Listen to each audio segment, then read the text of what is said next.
Hi, my name is Christy Kelly, and I am a student at Bay Path University. Thanks for joining me today as I discuss the importance of strategic planning in the HR function. I'm recording this from my office at Bay State Health. This is TechSpring. It's the Informatics and Technology Innovation Department for Bay State. This is a room that we call our ideation station. It's a fun space to be in. We designed it with the goals to optimize our creativity during meetings and not just the traditional old style boardrooms, like think Charlie Brown voice, wah wah wah wah wah wah, boardroom meetings. Those are a little boring. So I also want to give a quick shout out to my teammate Waylon for videotaping my presentation today. Thanks, Waylon. So now let's talk about human resources. So there's some very important reasons why you want to include human resources in your strategic planning process. If you want to effectively achieve your strategic goals for your organization, HR should be included from the get-go.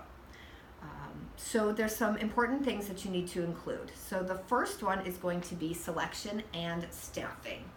Your organization can set goals, but you must have the right people in place to help you achieve them. At TechSpring, we place great emphasis on hiring the right people to do the job that fits them best.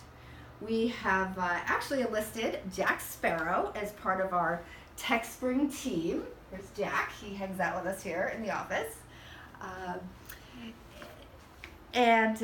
He represents what TechSpring employees consider ourselves. We consider ourselves pirates in the healthcare industry. We're on a mission to change, reinvent, and improve healthcare for everyone in our community. So when we hire somebody, we want them to really embrace that energy and spirit of pirates like Jack Sparrow.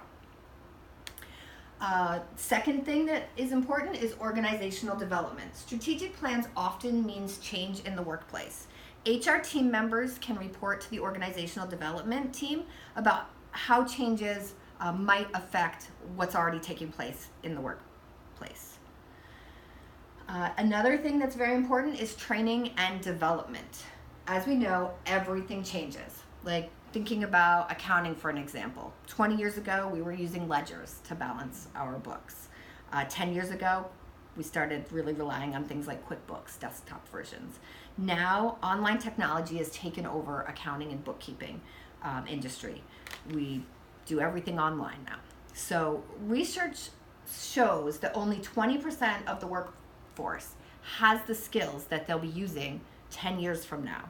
So HR can be instrumental in providing up-to-date training as new tools come along for everyone to use, which is going to happen on a consistent basis.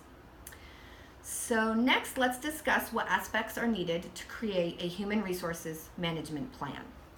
I've got this diagram right here that we're going to reference a little bit. We've got our company strategic plan, our HRM strategic plan, and then the HR plan itself.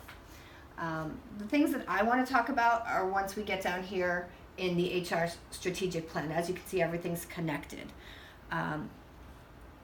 So one of the first things that we need to do is think about what our needs are. Do we expect growth or decline in our industry? How's it going to influence the workforce that we already have? We have to think about our forecasted sales for the next year. Obviously, if our sales are going to go up, we're going to need more people to do that work. Recruiting strategy. How do we recruit those right people at the right time? How do we find our Jack Sparrows to join our team and fit in with our culture in our office? Once we've found them, we need to do some selection. We need to interview. We need to hire. That's a little bit of the logistics work. Once we have them on board, we got to start that training process that we talked about earlier. Like based on the strategic plan, what software does everybody need to know how to use? Is there a program that we all need to be fluent in?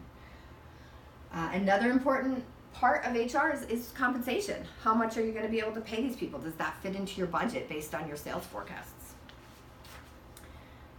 Once we've determined all of that, we also have to think about how we evaluate them and appraise them based on their performance. We need to do continual reviews to make sure they're kind of doing what we wanted them to do that's leading us towards our strategic plan.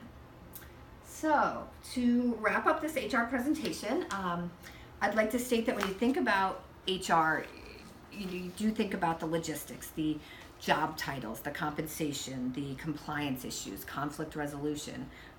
But from a strategic management perspective, HR can help your organization meet and even better exceed their strategic goals. Strategic HR resource management is the process of linking the HR functions to the strategic plan of an organization to improve their overall performance. So thanks for listening. And last but not least, my references. And that's all. So have a great day. Thank you.